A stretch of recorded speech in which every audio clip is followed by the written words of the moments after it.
Tonight, how many people need to try to kill a famous billionaire before he thinks, hey, maybe I should try to stop that? What does an internet host do when he only has 2 lines for his opening monologue? What? All that and more tonight on the Not So New 52.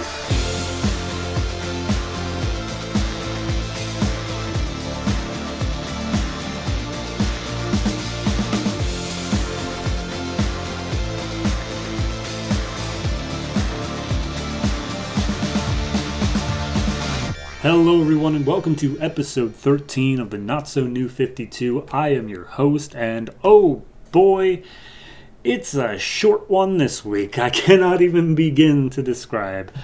For those of you not in the know, this is what we in the comics industry call a fifth week, where all of the months on average have 4 weeks to them, or at least 4 of any given weekday. And when the comics were being released on Wednesdays back in 2011, this was the 5th Wednesday of the month. So everything that wasn't set for a specific week typically gets released on the 5th week. That includes things like annuals and specials and holiday things. But in our case, it is strictly delayed comics. Comics that were meant to come out earlier and for one reason or another did not. So we only have one delayed comic to read, which is, jumping the gun here, Legion Secret Origin number 2. Oh boy, everyone's favorite Legion. Huzzah. Anyway, getting a little bit behind the curtain, sneak peek here. I actually just started, as of the day of recording this, a new job. And I gotta tell you, this 5th week could not have come at a better time in terms of, okay, I needed a bit of a break because, wow, yeah, no. To do a full 15 comics, plus starting a new job, plus dealing with the special surprise that I have at the end of this episode, it's something. Speaking of which, special surprise at the end of this episode. So yeah, this episode is going to be really short, despite how long I'm rambling on here at the beginning. And so I have a thing that I have tacked right into the middle and bit. So once I'm done with the Legion review, you can go ahead and check that out. I'm not going to tell you what it is though, so you have to get there and actually listen to it. Don't skip ahead. I know you're playing. Stop it. The Legion review is worth it. Totally. I'm not just artificially inflating the watch time. Anyway, enough of this. Let's go ahead and jump into our one and only review of the week. Hooray!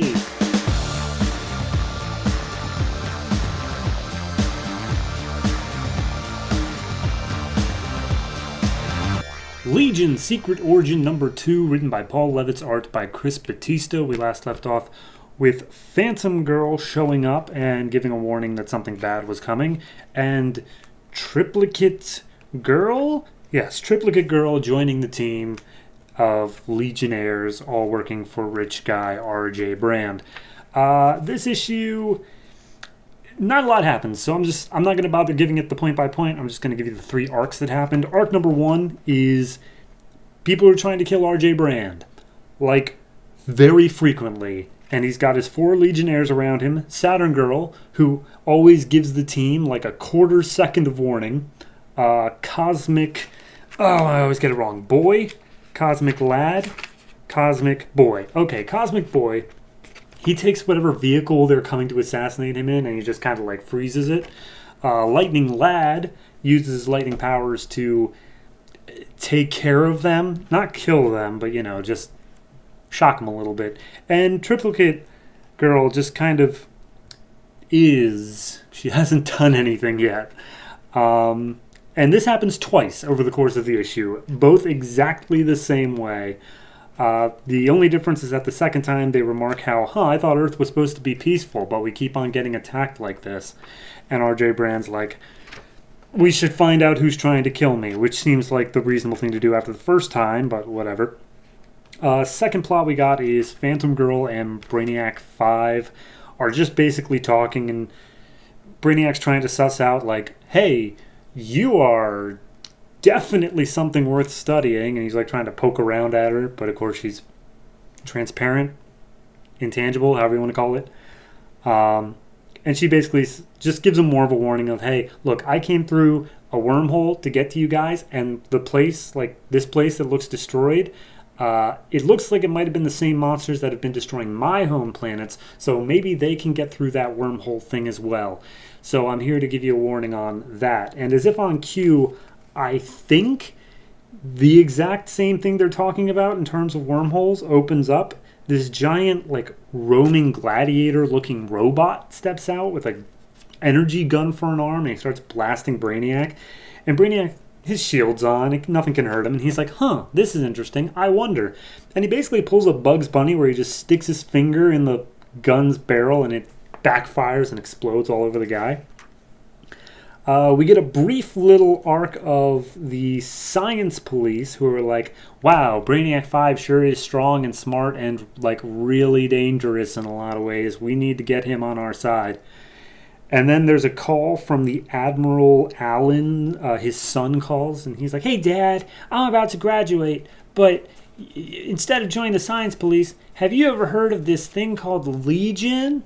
So I guess he's probably a thing that does something.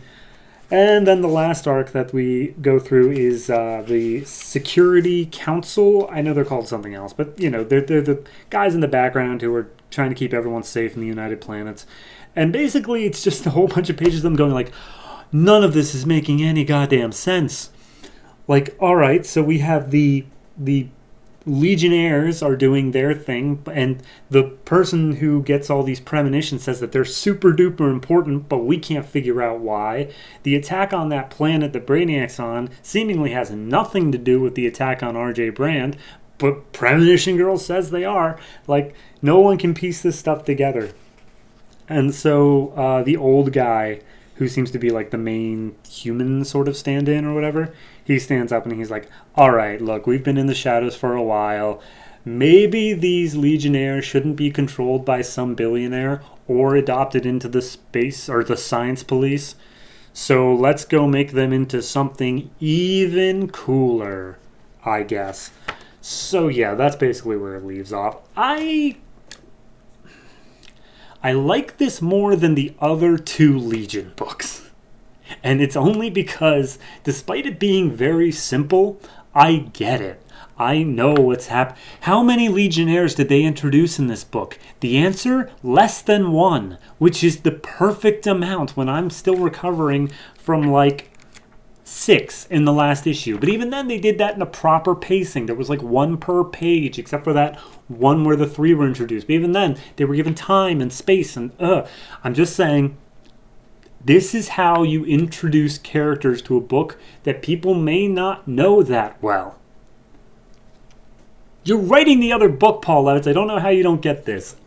Anyway, I'm giving this one a 6. It's fine. There's nothing inherently wrong with it. The art feels pretty stock standard. Nothing's really popping out. If anything, it's a little bit weak on a lot of faces. But it's fine. I don't have that many complaints about it. The writing is simplistic, but again, it's fine. The weirdest thing for me is I feel like I'm just not properly reading RJ Brand's lines. Like, everything he says just feels like maybe it's trying to set up some sort of like, oh, he's talking in like the slang that an old person would be misusing, but like 1,000 years from now. Like, the one thing he says is hold our skins still hold our watery bits. Don't cry it all out your eye pockets. Like, it's not normal. It's not. He doesn't speak in a normal way. I don't know. But no, it's a 6. It's fine. I don't have any real complaints against it.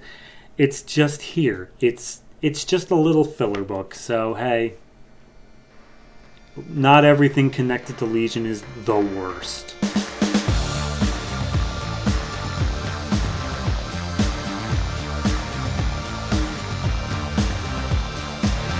And that's it. That is all the books that came out this week, November 30th, 2011 from DC Comics. But we are not done yet. No. Because this episode is currently like 6 minutes long, I went ahead and did a little special something for all you lucky listeners out there. So for those of you who are watching the video version, you may know that we are not on a channel called The Not So New 52. We are on a channel called Comics from the Multiverse.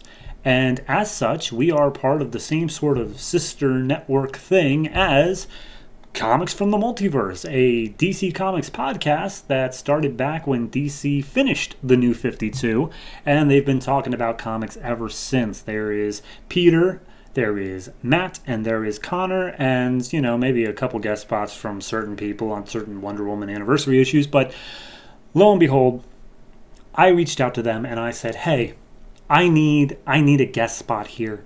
Would you mind filling in? And they said, would we mind? We would be honored. We would be to join you in this quest to do the entire New 52, to be a part of history like that. We would be honored to do that for you. And I, of course, dumbstruck that my heroes, my friends, would be willing to just do that for me without any sort of goading or any sort of pleading. That hit me right here. It truly made me feel things. So I'm not going to get too much into the rules of what it is because I have laid down a very complex rule sheet, but it is very well defined and very well thought out. So Pete will explain all of that when he gets to it. The only thing I will say is that this next segment is the guys are basically going to be reacting to the New 52 launch titles, all the books that we've been talking about on this show. They're going to give their thoughts on just the runs as a whole. And as such, there's going to be some spoilers and there is going to be some inaccurate information because, you know, it's been 10 years. They can't remember all of the books that they weren't reading. So just a forewarning there. But without any further ado, I present my comrades in arms, my brothers from other mothers, Comics from the Multiverse.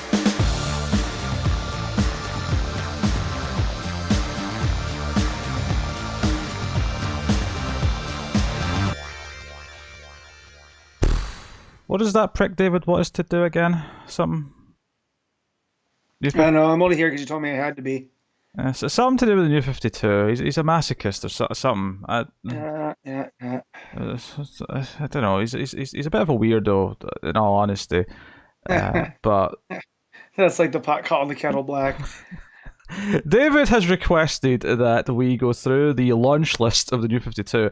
Apparently, there's a week on his show, the Not So New 52, which is what you're currently listening to or watching. Mm-hmm. Hello, welcome. Some real A-list celebrities on this episode. Yeah, not that usual schlub you get. Some star power. You're welcome. So mean.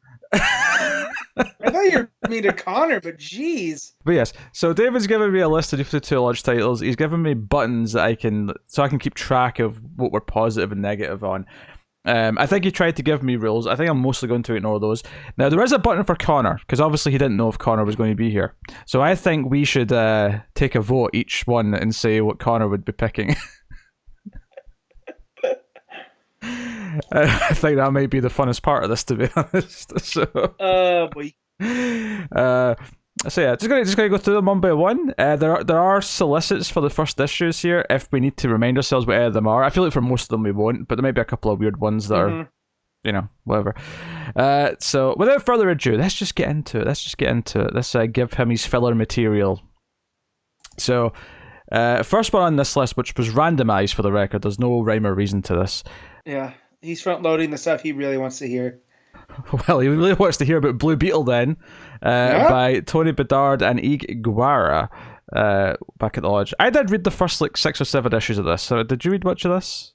I did not. This was one of my blind spots in the New 52. But I am familiar with Jaime Reyes and that. But it was one of those books that was kind of continuing, like Green Lantern and Batman, like stuff that was going on before Flashpoint, and I wasn't reading before that. So I just was like, oh. Was there a Blue Beetle book right before Flashpoint?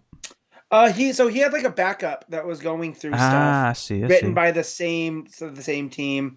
This was Tony Bedard, and I forget who the artist was. But yeah, it was kind of continuing in that way that like I said, like Green Lantern was, where it kind of rebooted, but it was a soft reboot. And again, I wasn't reading. But Jaime Reyes is a cool character, so I mean, you can I'm gonna abstain. point to- I think if we haven't read something, we should just abstain rather than actually clicking There you go. something. I did read at least a few issues of this. I think I'm going to put it in the no column. And I guess we're picking like keep it or dump it, or Yeah. shoot it into the sun. No, are we bringing in the knowledge if we did read it? Because I know we're going to get to one book that I absolutely want to nuke from orbit. So, but that was only after reading it, not off of launch. Oh no, it's based on what we read. Yeah, it's based on Gotcha. All right. the launch book. Yeah. But allowed to let. If anything, I thought the opposite was what we should be avoiding, which is just judging based on whatever. Cora can abstain from this one because I have no idea. But so I'm at. So I got green numbers and red numbers. I'm at red 1 here so far. It wasn't terrible. I'm at neutral. Yeah. I'm at 1 gray. Yeah, it wasn't. I don't remember it being bad, but I don't remember it pulling me in and making me give a shit about the character either. So I have to put it in the really mundane New 52 category. The second book here, I feel like I know which way we're both voting on this, but Green Arrow by J.T. Krull and Dan Jurgens.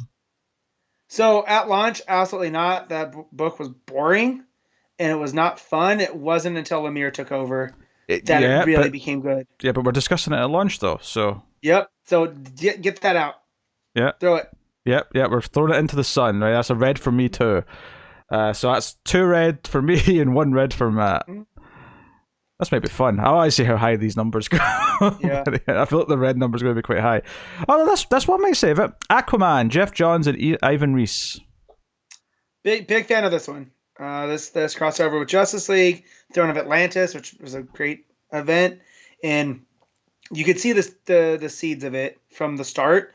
If I remember, I can't remember if it was in like a zero or a prelude. I thought it actually might have been Brightest Day, so ignore it. But it's when Black Manta came back, and he went on a stabbing spree with a fillet knife outside a fish market, and it just kind of set the tone for what was Aquaman was going to be. This is a green. That sounds vaguely familiar. But it was so long ago. I don't remember where. This is one of John's exceptional ones by any means, but I do think it's still pretty enjoyable, and I'm happy it existed. So I will also go green on John's Aquaman. Yes. Justice League Dark, Peter Milligan and Mikkel Janin. So this is a green for me, but again, like Green Arrow, it didn't really get kicking until Lemire took it over. But I think this writer had did the first couple arcs, I want to say. I think he did everything up until the Trinity War stuff started happening. Yeah, so and it was decent. Like it wasn't like I wasn't looking forward to it every single week, but it was good. Yeah, it's a red for me. I mean, I tend to be harder to sell on Justice League Dark anyway, but I definitely tried the first issue, maybe the first 2 issues of this, and didn't want to continue it. So if I dropped it after 1 issue, then it's obviously a red. It has to be like there's simple logic. Matt's 2 green, 1 red so far. I'm at 3 red, 1 green. So we'll see how this goes. Connor, obviously, it's a red for Connor, right? No. I would say he's more indifferent. I'll be honest, there's only 1 book on this entire list I want to click something for Connor. You'll know when we get to it. You'll know when we get to it. Yep. Next up, this is one that I can do in hindsight because I never tried this when it came out. But funnily enough, David, the person making us do this, made me read Hawk and Dove. That's a no out of me. Yeah, that's a quick red for both of us. Yep. That's Sterling Gates and Rob Liefeld. Although Sterling Gates, I don't think stuck around for even all 8 issues. I think it was like maybe the first arc, but I like Sterling Gates as a writer. But he could not save Hawk and Dove. No. That's just one of those weird things. It was like, we're trying to make everything have a part of a place to live in the New 52, but not everything worked, and that's fine. Yep. Justice League, Jeff Johns and Jim Lee. That's a green. I know a lot of people look back on that first arc because it was the origin of the league, and they're not that fond of it. But I still remember moments from this one, so this is a green. Yeah, again, much like his Aquaman, I think all of Jeff Johns' best work came before the New 52. But It's still got enjoyable parts. I like Forever Evil. I like Dark Side War. Although we're on a little bit too long, admittedly. But yeah, there's good stuff. I mean, certainly out of the standard of New 52, I was enjoyed reading this more than a lot of other things. So that's 2 greens from us. You're on 3-2 to green, and I'm on 2-4 green. So red's winning for me right now. Legion of Superheroes, Paul Levitz and Francis Portela. I have to be reminded of this one because it was coming off of my much beloved Legion of Superheroes. It started with Wade and then went to, I think, Bedard or Bedard, however we're saying it. I can answer quick because I tried the first issue. I thought it was absolute trash. So quick red for me. This was not what I had wanted. This did with the new recruits and the Legion Espionage Squad. Yeah, this is a red for me on that one, which I know is shocking being a Legion guy, but I realize that I like a certain era of Legion more than I like the Legion itself. Yeah, Matt's tied at 3 red, 3 green. I'm at 2 green, 5 red. Yeah. So, next up, Resurrection Man, Andy Lanning, Dan Abnett, and Fernando Dagnino on the art.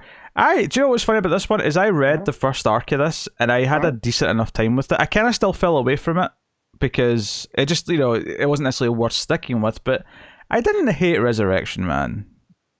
I didn't read it, but given the creative team on it now, I might have to see if I can come across it. Maybe it's in the back shelf of my local shop.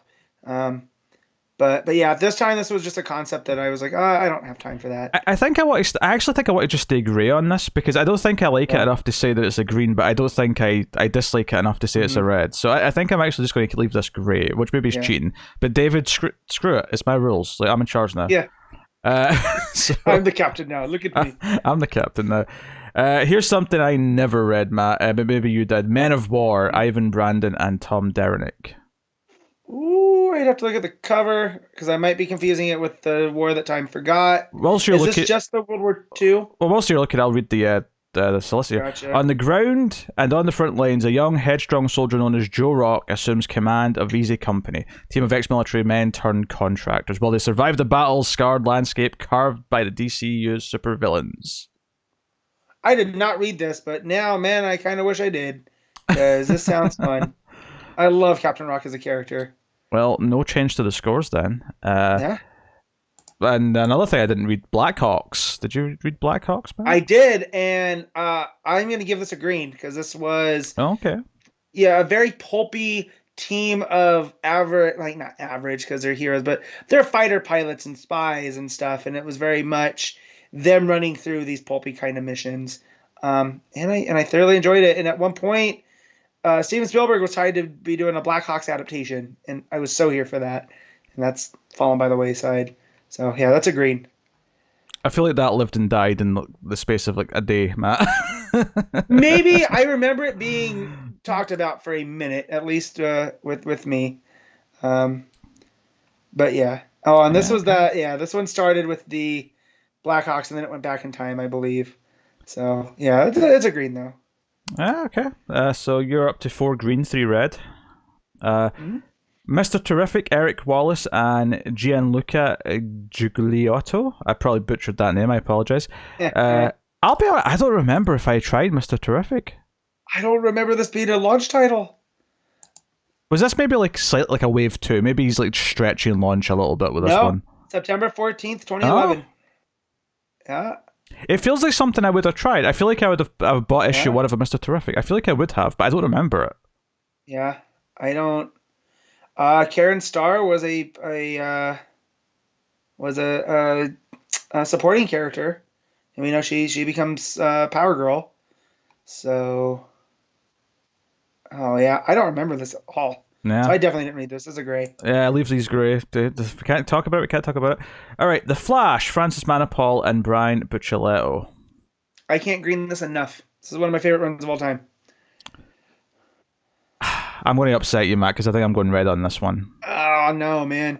I don't like the changes. I don't really like I feel like there's no characterization for Barry, and it felt off. the entire time I read it. I don't like it. Oh no, I liked it. It wasn't Wally, so it was fine, but it also wasn't the Johns constantly pushing the death of his mom, that kind of took over the show as well.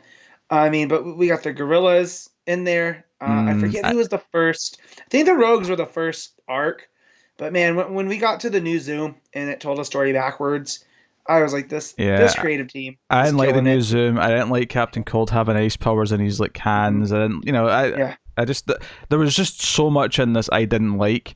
Gotcha. The art obviously was very nice. Like obviously I'm not disputing that, but I think ultimately I just don't have fun memories, and I don't really want to read it again. So I read. Gotcha. Batwing, Judd Winnick and Ben Oliver. Green.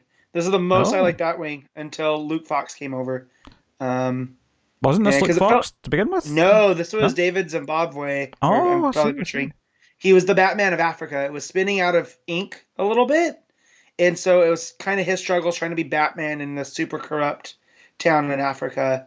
I forget if it was in Zimbabwe or Kenya, one of the two. It was really good. It was something that was unlike anything else. And I remember enjoying the first arc. I don't know if it lasted beyond that. But yeah, it definitely felt like its own thing in a corner of the New 52. Yeah, well, given the question I just asked you, it's no surprise that I didn't read this. Moving on, Birds of Prey, Dwayne Swerzinski and Jesus Sayas. I did read the first 2 or 3 issues of this. I think it's a read for it. It's not a strong read. I wasn't mad at it, but I didn't really care about it or want to read more of it. So I'll go with the red. Oh yeah, I liked this one. This is a green. I was just reminded of Starling and Ivy being on the team. I think what we're finding out here today that Matt actually secretly loves the New 52 because... No, I like concepts of the New 52. Just wait, we haven't gotten to a lot of this other stuff. Okay, because you're at 7-3 on the green side now. I'm at 2-7. So, Legion Lost, Fabian Necezia and Pete Woods. That's a no, because they were trying too many Legion at the buck. I agree. Straight red for me as well. I think this is the famous one that I read and almost started pissing myself laughing with the amount of name caption boxes there were throughout the book. And it wasn't even just that, it was 2 per character because they all had an alias, but they all had a second name. Terrible. iVampire, Joshua Hale, Fialkov, and Andrea Sorrentino. Oh, Sorrentino did art for that? Okay. Yeah. So while it's a great... it was a great creative team, and I read the first arc. I don't remember much of it, so when we got to Vampires last month and Andrew Bennett shows up, I had forgot what his whole deal was, so there's no lasting. So I'm going to do a red on this one. That's going to upset some people because I know people like this. I know, I'm sorry. I actually never read iVampire. People said it was worth reading. I didn't see him pop up until he appeared in another book, so I'll stay grey on it, but didn't do much for me. Deathstroke, Kyle Higgins and Joe Bennett. I did not read this one, and I should have because of Higgins, and now it's so hard to find that I can't even go back and remedy it. I'm sure you can get it digitally now if you really care. Yeah, I'm sure, but it's still one of those things that I kind of want a Higgins book in physical, Okay. Sure. I think I did read issue 1 of this. I never came back for issue 2, so I'll make it an easy read. I'm on 2-9, by the way. Yeah. I feel like my score is representative of what I remember the New 52 being. There you go. Demon Knights. That's agreed. Yeah, Paul Connell, Diogenes Neves. I never read it, so that's one for Matt, who's now on 8-5. Batwoman, W. Hayden Blackman and J.H. Williams III. I want to give this a green, but I remember it being a mess. So honestly, I'm gonna go red. Yeah, I think I was looking forward to it because I'd read the Rucka stuff, and then this. I think the first issue was maybe okay, but the more the story had to actually have good writing, the more it completely fell apart. Yeah. So I'm going red too. So that's 8-6 for Matt and 2-10 for me. Static Shock, John Rosen and Scott McDaniel. I don't remember reading this at all. I don't think I read it. No, so I'll stay grey on it. Okay, cool. Here we go. Finally, an easy green. Animal Man, Jeff Lemire, and Travel Foreman. Yep, that big green. Honestly, probably. Certainly for that first month, I think this was the best issue one out of the whole month. Mm-hmm. I'll just, I'll go out on a limb here and speak it up.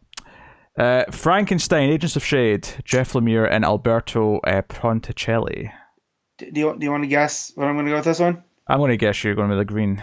It's a big green. It's DC's Hellboy, is basically what it was. So this is funny because I read the first few issues of this. Like, this was kind of right at the time when I was like so excited for everything starting up that I picked up this weird book because I think it's because it was Lemire. I think I'd read Animal Man and then I saw he did another book. I'll read the other book he did. And I think I remember it being fine. So I think I'm going to stay grey on this because I don't feel passionate about it. Yeah. And I think I maybe read an arc, but I don't feel like I want to shit on it by giving it the red either. So I'm going to remain neutral on this one. There you go. So there you go. Action Comics, Grant Morrison and Rags Morales. In many ways, other than Justice League, this was kind of billed as the flagship book. It was the image they used to promote everything. And I think it wasn't that good. So I'm giving it a red. I'm giving it a green. It's a nice origin story that doesn't quite fit with the rest of the New 52. So you kind of look at it as All-Star Superman's origin, and it works a lot better. But I really enjoyed the first arc because it was, working man Superman. And I think Morrison, he let his... I was worried that it was going to be too weird, and then it wasn't weird up until the last couple issues, and then it got super weird. Green. Okay. I just wasn't super into it. I thought the characterization and storytelling were a bit wonky. It was kind of... It was kind of that point onwards where I realised that modern Grant Morrison, for the most part, wasn't working for me all that much. So, that's me. Swamp Thing, Scott Snyder and Yannick Paquette. Green. Yeah, I have to agree. Swamp Thing was one of the early stars, I think, of the whole run. The whole. So it started off with the horror aspect with Snyder, and then when he was done, it shifted more to like a more not meta. But when Soul took it over, it became about kind of storytelling in a way that it just from start to finish. It's one of my favorite New 52 titles. Yeah, I actually like the stuff after Snyder left. I'm specifically giving it the green for the Snyder stuff. Grifter, Nathan Ebbenson, and Cafu. Hey, is that Wildstorm? That's a red for me, dog. Did you actually read that? I did. It was not good. In fact, it left such a bad taste in my mouth that I didn't want to read the Rosenberg Grifter and was surprised how enjoyable that was in Urban Legends. So, but yeah, Grifters as a character is so 90s. I never read Grifter, I don't think. I think you can definitely tell which families of books I mostly just kind of stayed away from. Superman, George Perez and Jesus Marino. This was not a good book, and then it got worse. I hate to do this, but that's a red. Yeah, it's a red too. Do you know what's funny is that people really thought it was bad from issue 1. I actually don't remember thinking I hating issue 1, but it did get pretty rough after that, and then it hit this Dale era, and obviously it. And with Perez, it wasn't bad. It was just like it was almost like they didn't know what to do with Superman because they wanted him to be new. So they had him working at like a TV station, but it just didn't work. And it was kind of just treading water for that first arc. And then the Liddell stuff happens, and less talk about that, the better. Yep. Scores right now, Matt is on 12-8. So more positive than negative, but not too far apart. I'm on 4-12. So F this whole lineup, quite frankly. Catwoman, Judd Winnick, and Gilliam March. Red. I didn't even remember this was Gilliam March. I just remember thinking how tacky that first issue was with all the sex scene stuff. Like it just felt gratuitous in a really stupid way. Like some fanboy was in a corner jacking off as he was drawing Batman and Catwoman boinking with their costumes on. Yeah. So big red. Easy red for us, I think. OMAC, Dan Didio, and Keith Giffen. Red. I never read it, but I'm delighted to see you. I remember getting into it, and then this is where I realized that, through the span of things, DDO just has a boner for OMAC as a concept, and it started here. So, okay. It's not good. Batman and Robin, Peter J. Tomasi and Patrick Gleason. Well, this is a green. Yeah, I would say done green for this. I don't know if it was always essential, but it was pretty well done most of the time. Mm-hmm. So, yeah. And I feel like we're going to flip on this next one. Batman The Dark Knight, Paul Jenkins and David Finch.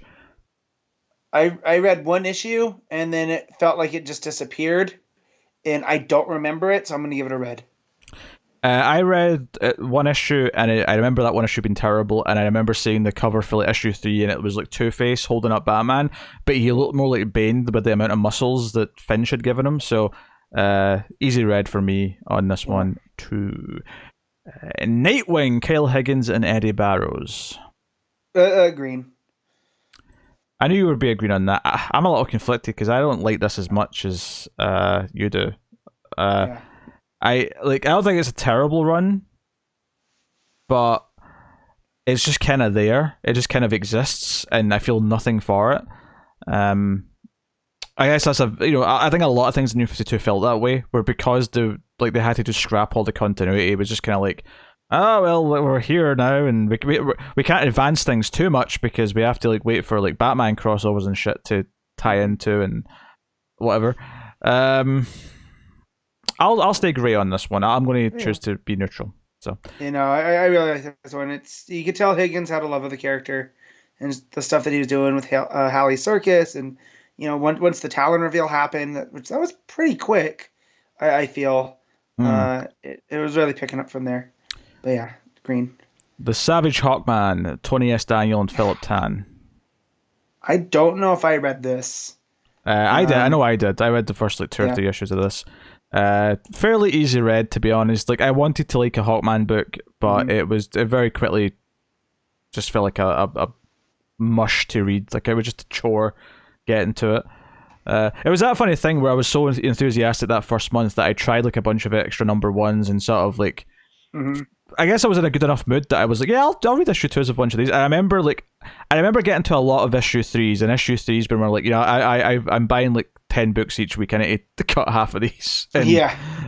All right, so there you go. Scores 14-11 for Matt. I'm at 5-15. Green Lantern, Jeff Johns and Doug Mankey. Green. Yeah, I'm also going green. I will with an asterisk that it is the ending of a run that was already going, so it gets kind of an easy pass. Yeah. So it kind of fails as being what it was supposed to be, which was this new jumping on point. But I was happy to read it until his run ended. Yeah. So cool. Detective Comics, Tony S. Daniel. That's a red. Looking back on this one, just the whole doll maker, Joker's face getting cut off, it all just seemed like a mess. It's a red for. There was better runs in Detective later on in New 52, but this was the one that felt the most like just. Well, actually, that's not true because The Dark Knight felt even worse. But Detective Comics, compared to Batman, it felt like just kind of this necessity to have a Batman comic, and it was doing just kind of all the generic Jokery things that it. So. And it kills me that they cut off Joker's face in this first one, and then had no plans for it, and that's where Snyder was like, well, if you're not doing anything, can I do a Joker story? And that's how we got Death of the Family. This was, looking back on it, not good. Yeah, it wasn't good. Wasn't a good Bat book at the time. Green Lantern Corps, Peter J. Tomasi and Fernando Pasarin. This is a green. This was a good book from launch, and it was the counter to what Johns is doing with Hal and Sinestro in Green Lantern. This was the rest of the Corps. And it was... I actually preferred this to Green Lantern. Red for me. I read the first arc, I think, give or take, and I just kind of felt like it was killing time until there was a Green Lantern crossover to tie into. Kind of in the same way that Detective Comics and some of the other Bat books felt compared to Batman. So, yeah, I wasn't super into Green Lantern Corps from New 52. I don't know if you read this one, Matt. Voodoo? I tried it. Wildstorm, red. Like, Okay. I went in there. I was like, oh, I'll try this Wildstorm stuff. Yeah, it wasn't for me. Yeah, I didn't read it, but that puts you at 16-13. I'm at 6-17. Batgirl, Gail Simone, and Adrian Saif.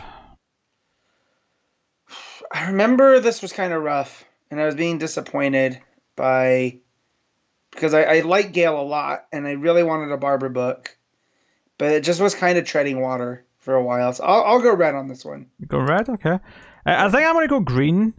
I don't love it, and it's definitely not like a must-read by any means, but there was definitely things in it I liked.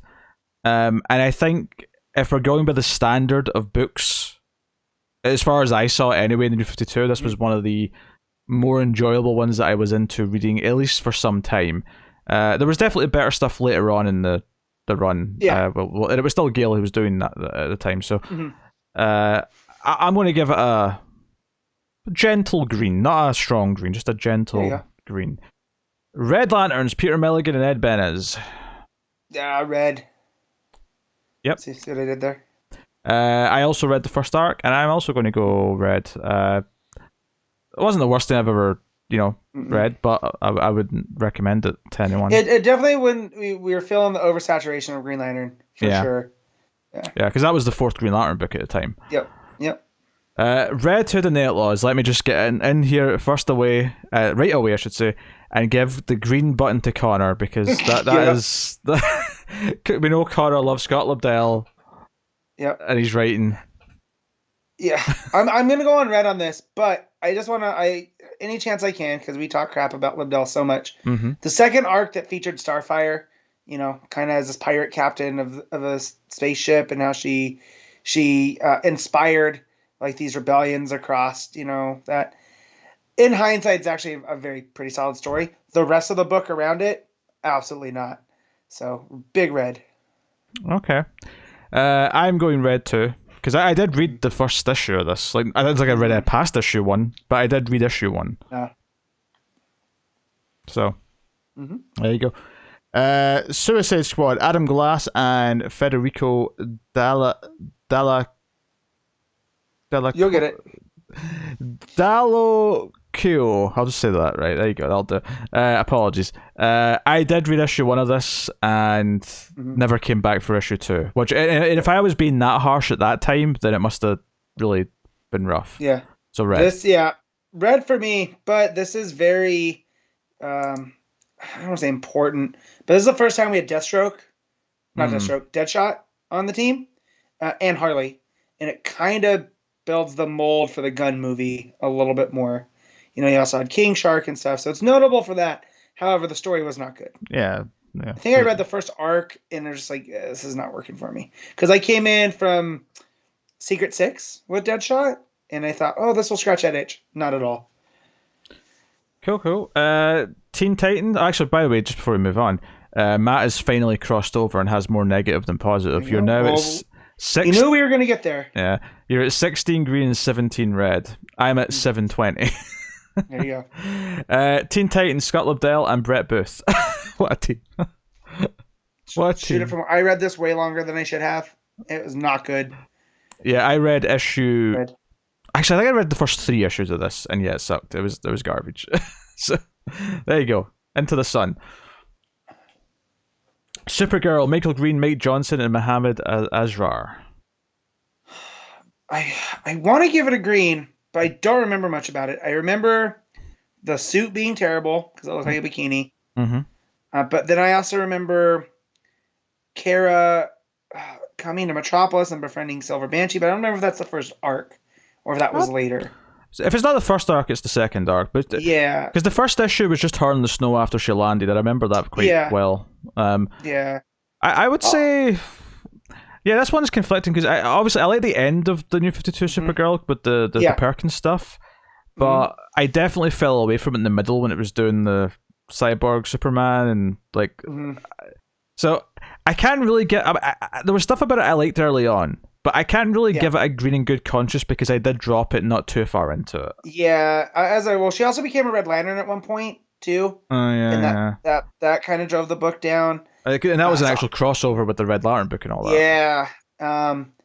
So I'm going to give this a gray just because I don't know how to put my comment. Because I remember liking it first, but also noticing stuff. I was like, well, why does she look like this? It's it's definitely weird. It was one of those issues with the New 52 that people bring up now. I think I will also cop out and say gray, but I think that's the best way to describe how I think we both feel here. Yeah. Batman, Scott Snyder and Greg Capullo. What if I said red? I'd be a liar. Because there's definitely more arcs of this that I like. I really love the first arc with the owls and how that sets up them. And yeah, that issue 4, which, you'd have to turn around and read. And it was just completely wacky in a way I've never seen comics. So out the gate, it was strong. Yeah. I'm also going to go green because there's a lot of good things in the run. But I do want to say that I do find even the best of it a little bit overrated. Okay. I want to say that, but there is enough good in it. But I hate once Bruce loses his memory. Like, I just think that last chunk is... Yeah, that last arc when Gordon takes over as Batman in the rookie suit, I was just like, what are we doing? And then there's a Batman machine. And I was so thankful for Snyder coming off of Batman. Yeah, I hated that machine thing. I only got through that last 12 to 15 issues because I binged them. I stopped reading it as it was coming out. I sort of stopped the monthly reading at that point and just binged it at the end. And I think I only did it because Rebirth was about to start and I wanted to be, up to date, caught up and just have it out of the way. Yeah. Wonder Woman, Brian Azzarello and Cliff Chang. Green. I liked what this did so much that it's kind of tainted the gods when they show up in Wonder Woman now, just because Azzarello and Chang had such a visual and such a not a mood, but their voices were so distinct, and they tied it into the whole new god stuff. Even early on, they were teasing Orion and whatnot. But yeah, green. Yeah, I'm going red on this one. I am not that fond of it. Obviously, the art's pretty good, but unfortunately, because of Connor's schedule, previously he's on a hiatus right now for however long it's going to be. But we were doing New 52 Wonder Woman, and I had so little to say by the time we got to issue 12 that I eventually just said, can we just stop this and do another Wonder Woman run instead? So we'd actually just started doing the post-crisis run, which I was enjoying way more. Just from the first few issues, I was enjoying that way more. All-Star Western. Did you try this? Gray, no. No, I mean... I wish I had, because there were some cool Jonah Hex stories from what Tim has told me. But yeah, I never got into this.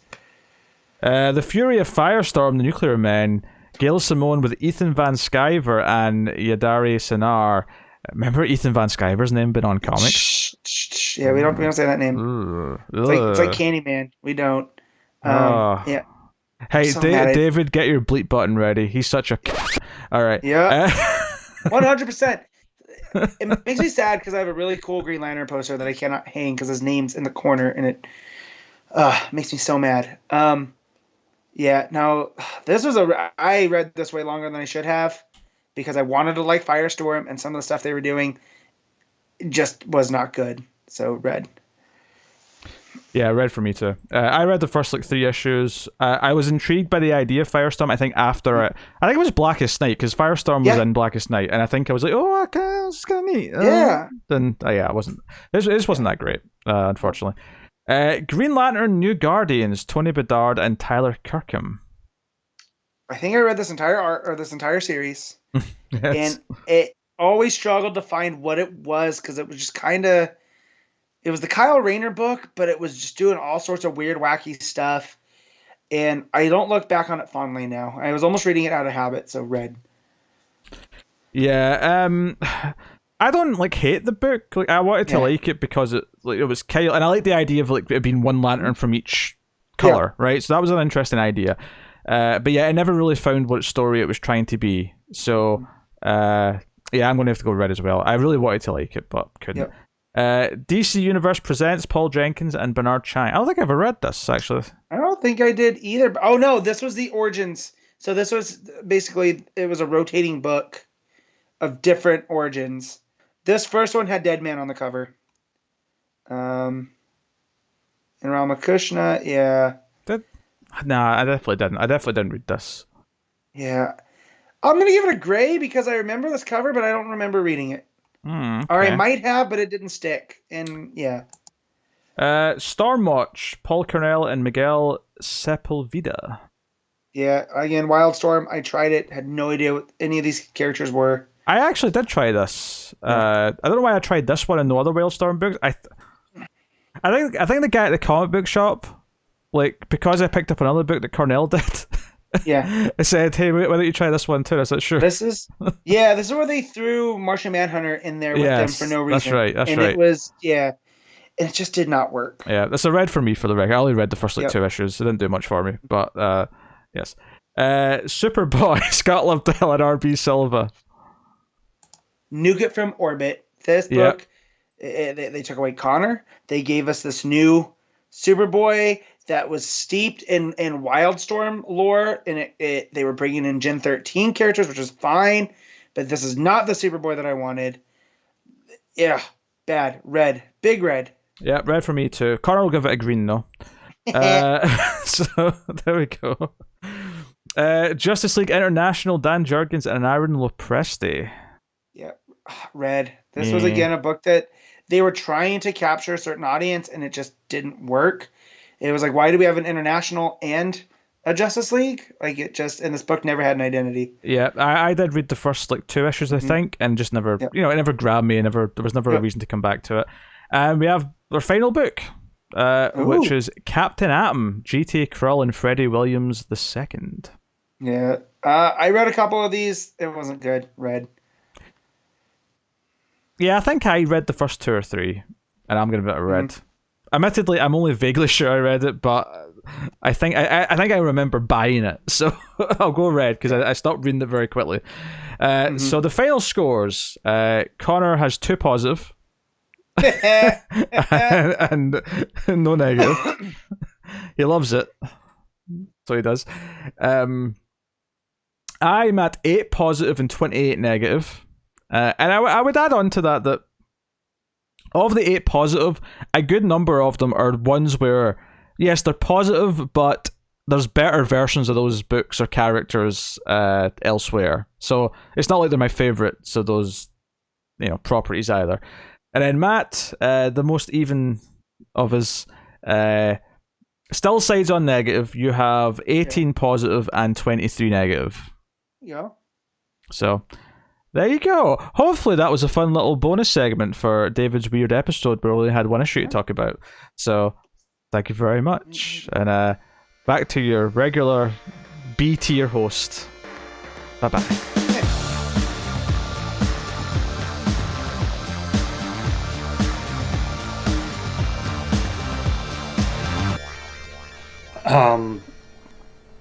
Thank you, Pete, for those kind words and the inspiring stuff that you said. Okay, how about we check out what comes out next week from DC Comics? Next week, December 7th, 2011, holds the number 4 issues of Detective Comics, Batwing, Action Comics, Red Lanterns, Green Arrow, Justice League International, Men of War, OMAC, Stormwatch, Hawk and Dove, Static Shock, Animal Man, and Swamp Thing, as well as the number 3 issues of Huntress and Penguin, Pain and Prejudice. Getting halfway through those series, but hey. Yeah, anyway, hey, there's a Twitter, at DC Comics Podcast. It is at DC Comics Podcast, all one word. Use the hashtag New52 if you want to talk to me, because I guess that not using the hashtag is reserved for A-tier creators. Additionally, there's a Patreon, Mild Fuzz TV. That is Mild Fuzz TV. I don't see a dime of that, but, you can put your money into it because, they deserve it because they're so cool and smart and successful and definitely do 90% of the editing on their own channel, and that totally isn't somebody else who may or may not be a B-tier creator. Anyway, I'm going to go now because I'm not upset. This is all a bit. I'm totally fine. Everything's cool. Me and Pete are totally ice cool. No problems here. Now, if you excuse me, I have to go gingerly lie some tears on my pillow. And always remember, if it ain't broke, don't fix it.